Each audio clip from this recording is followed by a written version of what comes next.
Greetings, fellow viewers and players, and welcome back to the AI President's Havoc of Erisia D&D campaign.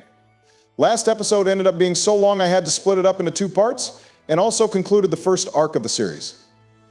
Things have certainly turned grim, but I have a plan for everything. Was killing off Joe and George part of your plan? Not in the slightest. In fact, the whole campaign has been changed now because of that. Really threw a wrench into my motor. But hey, that's to be expected when you play D&D. Speaking of previous events, I'm guessing it's time for someone to do a recap of the last session. All right then, so last session we started by falling right into a bandit encampment where we ran to hide inside of a cave kitchen thing. We ate, but then some bandit decided to check up on us. Lionel Gaslit Gate kept girl bossed him like crazy, and he left, convinced that he was hallucinating. I prefer the trio of manspread, mansplain, and manipulate. But that wasn't the end of him. Some other bandits checked up on him, and after concluding that he was in fact a moron, they decided to smoke us out. Jackdaw went total anime mode on them and destroyed them with some kind of dark wind slash after sucking in the smoke bomb with his gale breathing. We then ran to some warehouse where Lionel and Penelope did some Metal Gear Solid sneaking and killed some bandit schmucks. We then tried to loot the warehouse, but then Gervacious George Bush's character and Hatman Calzin appeared.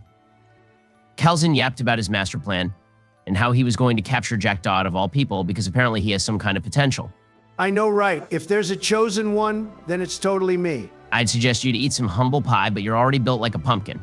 How many times do I gotta tell you, boy, I'm bulking? Back to the recap. It also turns out Calzin is a bastard and a pervert who apparently kept Penelope as a slave. He's also had the ability to summon shadow monsters, which is pretty cool, not gonna lie. Gervacious was then forced to fight us, but after defeating the shadow monsters, he struck a deal with us. Damn, that was only part 1. Wow, these sessions were really long now that I think back to it. Anyways, he gave us some of the stuff we needed for our quests, and I made some banger potions. One increased armor, and the other one made a gas cloud, which makes people puke. I also made a purple one out of some urchins, which ended up being really important. Gervacious created a plan with us, and we pretended to be captured so we could gank the shit out of Calzin. Jackdaw gave us his life story inside of the prison, which was strangely very comprehensible, unlike most of his speeches, and then we went to sleep. After that, we surprised Calzin and cornered him, but he ran like crazy and went into an open area.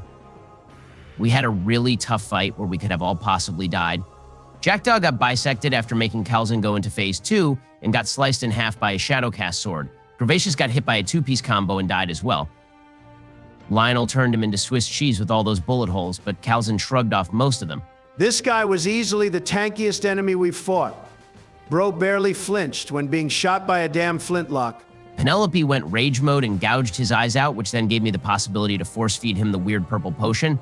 Apparently, the purple potion was a mind-breaking venom, which made him go insane. I channeled my inner low-tier god and told him to off himself, which he promptly did via head explosion. We then took a rest inside of one of the buildings since we were exhausted. I believe that's all that happened last session. You also got to level up, which is pretty important for your class. All right, I'll go first.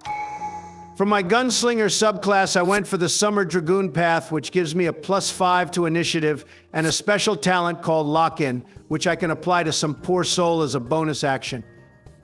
The person who's been marked by my talent takes extra damage from my gunshots, and also I get a +4 to hit on marked targets. My additional talent I chose is called Bear Trap. If I land a critical hit on someone, I immobilize them and take their bonus action 2 for 1 turn. I can use this talent 3 times per short rest. Finally, my mantra isn't actually a flame mantra this time. I chose the mantra Strong Left, where I just punch someone really, really hard. It deals 2d6 plus 3 bludgeoning damage. If it lands, they also fly 10 feet back and have to make a Constitution save to not get knocked prone. Also, I rolled 6 HP from my hit dice, so I've got 28 health right now. That's all from me right now. Okay, so for my alchemist subclass, I chose the wild chemist path, which allows me to use monster parts as ingredients for potions as well. I also gain a +3 bonus to attacks that throw items with this subclass, as well as a +3 bonus on nature checks. My additional talent is mantra permanence, which makes it so that I regain a mantra slot. If I defeat an enemy with a mantra, I can regain max 1 mantra slot per turn. And finally, my mantra is a type of support mantra called Lightning Stream, where if it lands, I can pull an enemy right next to me. This has a max range of 40 feet. I can also use this on allies to pull them away from trouble, and this attack has a +4 bonus to hit if it's used on an ally. I got +5 HP from my hit dice, so that puts me at 23 HP. I believe that's all. For those that skipped, here's the rundown on screen.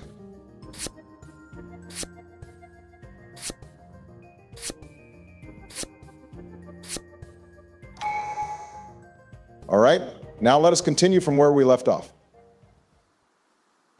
You awaken once more inside of the bandit encampment. This time inside of an actual building instead of a prison cell. A peek outside the window shows the carnage of yesterday's scuffle, with dried blood staining the floor after Calzin's brutal demise. As usual, the settlement is awfully quiet, as Penelope sleeps soundly on the floor next to you. Honestly, I'd expect someone to check up on us by now. Well, yeah, that's what happened last time. Shit, man. Now that Snakey and the ice dude are gone, I don't even know what to do. I'm stumped too. What do we do about the girl? We were supposed to take her to Alaster, but now that the bridge is gone and the acid cave has collapsed, I don't even know if it's possible to get Penelope to any place safe. Upon hearing her own name, Penelope's ears perk up as she awakens, rubbing her sleepy eyes. You were talking about me? Oh, yes. We don't really know where to take you now, since so much has changed. We can't reach Alaster anymore.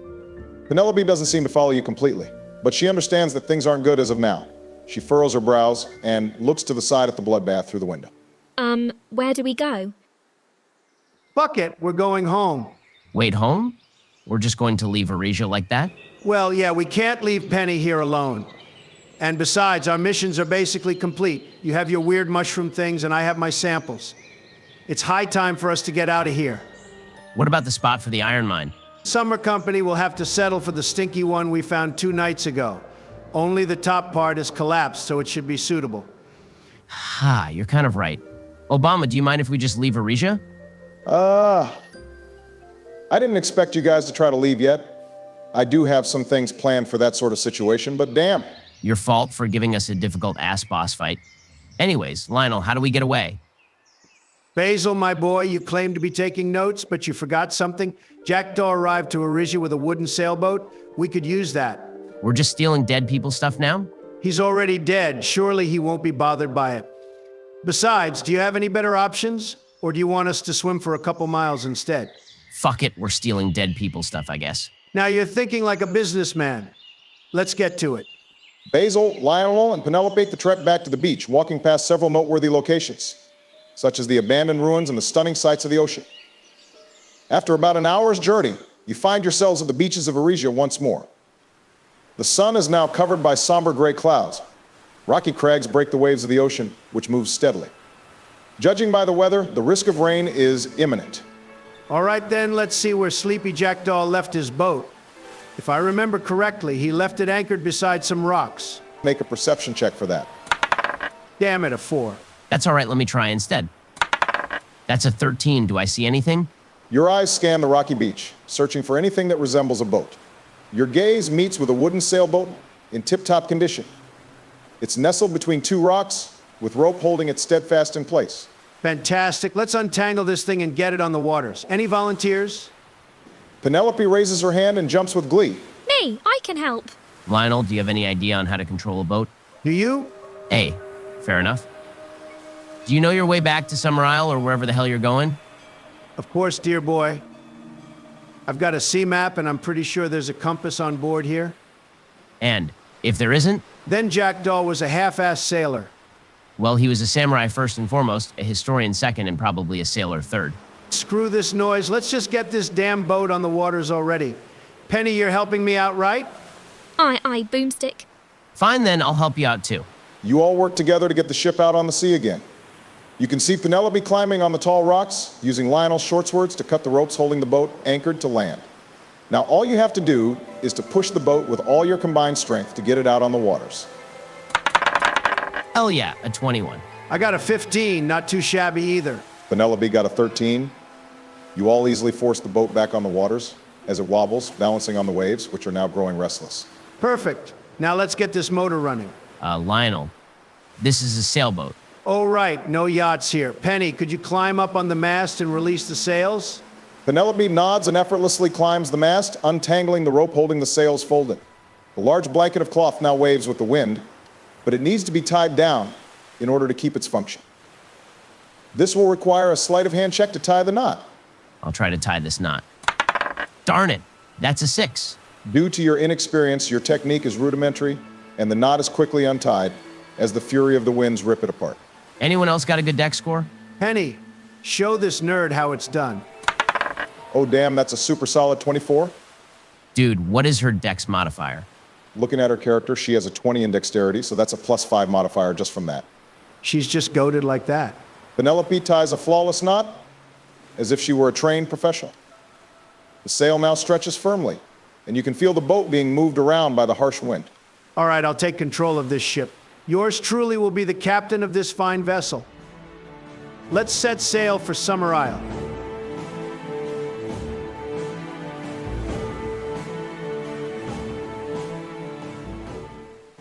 The winds of adventure guide your ship as you surf quickly on the waves. The scent of the ocean washes over you as the deep blue waters break into white foam from the crashing force of the vessel. Since Lionel's busy steering the ship, what is your character doing in the meantime, Ben? Well, I guess I'll be doing some reading in my alchemy book while enjoying the view of the ocean. I don't get to be outside that much, so I'll indulge myself a little. Ain't it poetic, Basil? I take my eyes off the page and turn to meet Lionel. What's poetic about this? Well, we arrived to Erisia together on a boat, and now we're departing together on a boat. Ain't that poetic? Not really. It's an island. That's like the only method of transportation we could possibly take. Wow, really ruining the moment. Here I am, just trying to make some fucking small talk. It's too fucking quiet on this damn boat. I need something to distract me. Be real, you miss Jackdaw, don't you? What? No, why would I? He was some pretentious, know-it-all, mystical bullshitter. We could never agree on basically anything. I can tell you're lying. You miss the banter. Huh. You fucking asshole. You're so right. And I hate that. Why were you afraid to tell me you missed him? Because his ideals match up with those Ignition Union fuckers. The constant need to share, and share, it just pisses me off. Is that what all of this is? Just political hatred? Did you not see him as anything more than a challenge in personal ideals? He asked to share something like twice? That's a pretty shallow assumption. To, be a communist. You do know that I don't care for the Summer Isles nor the Ignition Union's politics. You could tell me whatever you want, and I wouldn't think less of you. No. It's because the Ignition Union have done more than just been some commie nuisance. They fucking hurt me and those I love. How? Because I used to have a wife, Basil. Oh. I'm sorry. There's no need to be sorry, dumbass. You didn't cause it. No, I'm sorry for bringing it up. I didn't know it was that deep. It's fine. Is it too personal to ask who she was? No, of course not. Her name was Malakia Scarson, the most beautiful and gorgeous woman I ever knew, with her wonderful blonde hair and the most stunning blue eyes you've ever seen, like looking right into a clear sky. I met her when I was a mere boy, and right then we promised to marry each other. I then got hired by the summer company where I quickly rose up the ranks. With her by my side, she lived with me at Summer Isle as a fellow worker, and for many years we enjoyed our life together. We did all of our missions as one. She was my shadow, my everything. Sounds like you were perfect for each other. You're damn right.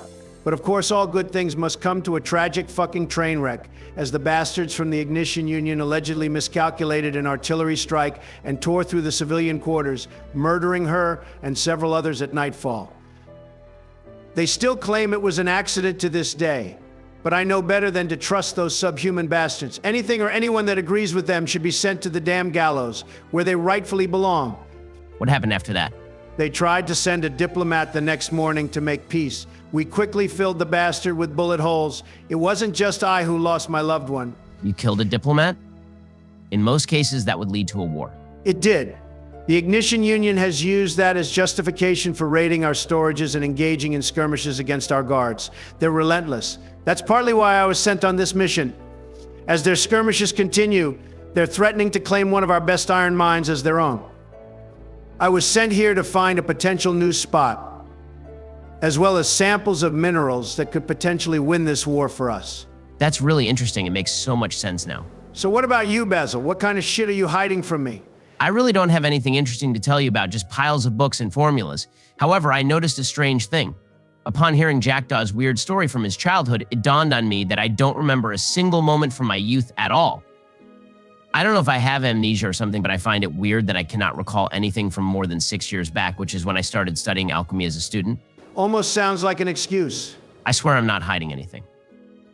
Unless you want to hear me ramble about chemical reactions for a couple hours. I am my teacher's only current student. Apparently, she always has small classes with only a couple people or sometimes only one person. So who the hell is your teacher? Her name is Sia, a very elderly woman. She's a Vesperian, so she's got this pretty intimidating bone mask covering her entire face with some black markings on it to resemble eyes. I know Vesperians can take off their masks from time to time, but I haven't seen her without it. Ha! Maybe she's just really ugly. I don't want to badmouth her, so I can't agree nor disagree with you. She told me she's been alive for centuries. I've got no clue as to how she hasn't keeled over yet. Maybe she's found the fountain of youth? It's not impossible because normal people are really not supposed to live for that long. Maybe she's got something she's hiding from me? Well, next time you meet her, you could perhaps ask her. A source of infinite life would make the summer company even richer. Maybe not. You hear the Feliner speak up. She wants to share some stories of her own as well. Hey, can I share too? Go ahead, Penny. We're all ears. I used to live on the big island, Erisia, I think you call it. A really, really long time ago, me and my mummy and daddy had a home inside of a big hollow mountain. They called it the Hidden Village. I was born there and I remember it being comfy. Most houses there were made out of scrap planks and sometimes the houses broke. I didn't go much outside there. Parents said it was dangerous outside of the village. A lot of houses were built high up and sometimes on the sides of the rocks. I got really good at climbing there because you needed it to get around to the others. Oh, that explains why she's got such good agility. Once there was a big monster in our village. Parents said it was like a shark with legs and arms, but I still don't know what a shark even is. It was running through and hunting people, and some of the other children were too slow. Me and my parents had to hide in our home, and Papa told me I wasn't allowed to be afraid, since the monster could smell fear. That big shark monster must have been a megalodon we fought one some time ago. It was a really close call. There's certainly something to be reckoned with. If it weren't for Squibhoss, we'd all be sinking in the depths. Eventually it left. Life was stressful after that. My parents told me stories about the place outside of the Hidden Village, the tower-struck lands. People used to live there some time ago, but a person they called the Stone Life Lord had ransacked most of it and turned it into a place to make other big monsters. These monsters were odd, no flesh or bones, they said. It was all made out of stone. Stone Life Lord? And he could make stone golems? This must have been the Duke of Erisia that Alastair told us about. Well, I never got to see the Lord face to face. Because a really weird thing happened, the island sank with everyone on it. It was like falling asleep. I don't remember anything else other than the feeling of falling freely. When I woke up, there was no one else in the village other than my parents and I. They said they didn't remember anything either, but we had somehow survived the drift. And that must have been what Nero told us, that the island drifts in and out from the depths. But you don't remember anything from the depths at all? No, not at all. It was like I was asleep, dreaming. What happened after you reappeared to the surface world? Penelope gulps, and she looks nervous. That's when the Hat Man found us. Oh shit. Oh shit. I remember what he looked like. He didn't have the red blindfold, he had dark green eyes that felt like they were staring straight through me. When he saw me, he called me So innocent. And that I was Full of vigor, ready to be broken. Mama came to protect me from him, but he cut her down with his shadowy weapon. I was too scared to move or speak, it all happened so fast. He tried to take me to some place outside of the village, but not before Papa pressed his thumbs into the Hat Man's eyes. But it didn't stop him, as the Hat Man ended him too. After that, I was stuck in his dark rooms, where he hit me with the shadowy weapon he used to kill my parents with. He did it often and found it fun when I cried or got hurt. But one day, Gary found me in the cell. He looked shocked when he saw me, and he told me that he's going to save me from him. One night, Gary opened the door to the dark room and told me to run as far away as possible. After that, I had to hunt for my own food out in the wilds, but I found shelter at the large stone building where I found lots of tasty birds. And that's when you and Boomstick found me. And then we beat the fuck out of Calzin. Yeah, the more I hear about him, the worse he gets. He really deserved to die such a brutal death. And I helped in killing him. Yippee! The Feliner jumps with joy and reaches out for a high five with the both of you. Oh damn, she's awfully happy about this. Why wouldn't she be happy? Hell, she even got to take him down the same way her father tried, by gouging his eyes out. Now that's real poetry. I'll give her the high five she deserves. Damn, you're so right. I go to high five her as well. Yay! Suddenly, you hear Penelope retch. She looks woozy and lightheaded. Gulp! I don't feel so good. She covers her mouth and runs over to the railing to throw up, spilling her stomach acid over the ocean waters. Ah, crap. It's probably her first time at sea, so she's getting seasick. Basil, do you know if you could, synthesize some medicine for that? I actually have something for that. I prepared for seasickness when we were on that boat to Erisia, so I packed some cured denafilo. It calms the nerves, but thankfully I never had to use them. Here, Penelope. You can have some. Penelope looks at you slowly with a tired expression. She takes the medicine and starts chewing on it. Wait, you're supposed to suck on them, not chew. Penelope swallows and gulps like a cartoon character, and her face changes from tired to happy. Wow, it really works. Thanks, dear man. You can call me. Penelope falls comically to the floor with a thud, snoring loudly. She's been knocked clean out. What did you put in those, dear boy? I told her not to chew. When chewing down on the medicine, the denafilo releases a mild narcotic. She probably doesn't have a resistance to it, so she just fell asleep. Thank goodness. I thought you gave her a heart attack or something. If I wanted to give her a heart attack, I'd just feed her your diet. Ha ha ha. You're a little bitch, aren't ya? Learning to roast from the professionals. Rather be a little bitch than a fat bitch, ain't that right? As Lionel's steering the ship, he notices the clouds darken further as rain starts to pour over your vessel. The gleaming sun has now been completely covered by swaths of gray vapor, and the rhythm of the ocean's waves accelerates, making the ride bumpy. Yikes. We should have seen that coming. Dear boy, could you drag Penny to the inside of the ship? Otherwise, she'll get a cold or something. Well, all right, how far away is Summer Isle? These waves could become dangerous if the weather persists. Let me check the map and the compass. I should have a grasp on those sorts of things. I'm the captain after all. All right, for that, you'll have to roll for investigation. Well, that's a 10. You hastily analyze the sea map, as well as your surroundings to compare with it. You consult the compass to navigate, and calculate the estimated time to be around 12 hours until you reach your destination. 12 hours? Damn, this boat is fast as hell. It can't be 12 hours. We've barely been sailing for half a day. Let me try to read this map. I'll carry Penelope with me into the captain's quarters. As Basil tries to reach Lionel, the sailboat is struck by a large impact from the side, shaking the vessel and everyone on it. Basil and Lionel make either a constitution or an athletics save. Damn, these waves must be getting pretty intense.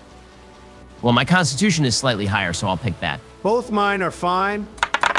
Nice, I got a 17. Shit, that's a natural one. Basil notices the source of the impact, a cannonball. It strikes your sailboat on the left side. The Gremmer manages to steal his legs, and he keeps himself standing while still carrying the sleeping Thelener over his shoulder.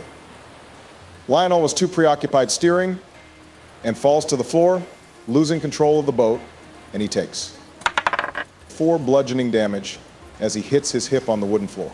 Ouch. What the hell was that? Lionel, we're being bombarded. A cannonball hit us. Where? I bring myself back to my knees to see the direction of where the cannonball came from. No perception check needed for this one. A towering frigate looms behind you, with black flags flying high over their sails. It races towards you at an unimaginable speed, edging ever closer to your vessel. Its cannons are loaded and ready to end your lives to plunder whatever treasure you may keep in your coffers. As well as this, you notice your boat slowing down in speed as the large hole from the cannonball has created a leak as water flows into your puny sailboat like an unstoppable waterfall. Fuck, we need to do something fast. We need someone to patch up the boat. I'll try to seal the hole. You go try to lose our pursuers. Got it. All right, I'll go down to the lower deck and try to find something to patch this with. As you take the stairs down to the lower floor, you see the harsh stream of water flowing into the boat. The water level is already up to your ankles, so you'll have to be quick in your repairs. Make a perception check to find anything to seal the hole with. I got a 13. What do I find? You find some spare planks, which seem to have been in the boat's storage for a similar occasion to this one. But to plug the hole, you'll need a second person to hammer it in. Well, shit, if Penny wasn't out cold, she could have been really helpful here. Do you want me to hammer it in instead? There's no need for that. As long as I can hold this plank and cover the hole with it, that'll be enough for Lionel to make our escape. Got it. Now let me make our getaway. I'll make a hard turn and try to juke them. Roll for sleight of hand in order to make your maneuver. Fuck, that's a 4. Your tactical juke ends up being very mediocre, as the frigate predicts your movements. Well, shit. That didn't go as planned. How's the hull holding up, Basil? I think it's doing quite fine, actually. Just as you say that, the hole increases in size, leaking additional water into the boat. Oh boy, I should have stayed quiet. Damn it. I'll do a perception check. This will have to work. We don't have many options left. Maybe we can lose them somewhere. Hell yes. Be a natural 20. My luck is turning around. You spot a small opening on the side of a forested mountain leading into a cave. The opening is large enough for your sailboat to pass through, but small enough to stop the frigate from entering. It's about 250 meters starboard, so it's not too far away. That's our chance. I'll turn full speed starboard. It's our only option. The frigate attempts to follow suit, but lags behind because of its hulking size. Yes, we can do this. Let's fucking go. How close are we to the cave opening now? You're about 50 meters away, and the frigate is slowing down, as it doesn't seem inclined to follow. It starts turning port, turning slowly away from you. Get wrecked, pirate scrubs. I walk out from my quarters and flip them the double middle fingers. Suddenly, the frigate fires a volley of cannonballs at the cave opening. The actual reason why they were turning was so that they could broadside your boat. However, the cannonballs fly over your sailboat as they crash into the mountain wall, destroying the cave opening. Your ship is now sailing 50 miles per hour into a sheer wall with no time to turn away. Son of a bitch. Those smart-ass pirates knew what we were trying to do. Everything all right up there? Did they miss us? Well, they did miss us, but now we're sailing right into our doom. Hey, I just woke up. What's happening? Wow! You find yourselves in the cold ocean water, scrambling for any sort of driftwood to stay afloat on. Miraculously, none of you are seriously hurt, but Jackdaw's sailboat is nothing more than memories now, completely demolished. Blah, I got so much salt water in my mouth. How are you holding up, Lionel? Like shit, man. I don't think I've ever crashed this hard before. Wait, where's Penelope? You notice frantic splashing in the water as pale hands reach for the skies, desperately trying to keep themselves above water. Her face is barely above water as she struggles to breathe. Shit, she never learned how to swim. We've got to help her. On it. I dive down into the water to rescue her. Roll for athletics. That's a 14. This has to work. Lionel dives down valiantly to Penelope, where he grabs her under her arms and swims backwards, moving back to Basil. She coughs up some seawater as she starts to breathe heavily. All right, just get her back to this piece of driftwood here. We should be able to stay afloat for at least a little while. Are you quite done with your futile heroics? Who is that? Above you stands a hefty man with a black goatee. He stands on a rowboat paddled by 2 other sailors at his service.